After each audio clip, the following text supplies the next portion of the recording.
আমরা 3 দিন দেখব যে আর দুজন যারা বাইরে আছে তাদের ওনারা ধরেন কিনা। না, বিজেপি লড়ছে লড়বে লড়বে মানবতার সুরক্ষার দাবিতে বিজেপি লড়ছে লড়বে মানবতার সুরক্ষার দাবিতে বিজেপি লড়ছে লড়বে মূলের কালো হাত ভেঙে দাও ঘুরিয়ে দাও।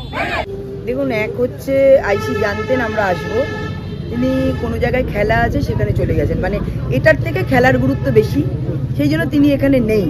কিন্তু আমরা এখানে জানিয়ে গেলাম, যিনি মেজবাবু ছিলেন, যে ওখানে কোনো সিসিটিভির ক্যামেরা নেই, ওখানে কোনো আলো নেই। তো স্বভাবতই যে ধরনের পরিস্থিতি এখন চলছে, এবং এখনো পর্যন্ত দুজন যারা বলছে যে 4 জন, তার মধ্যে 2 জন এখনো ধরা পড়েনি।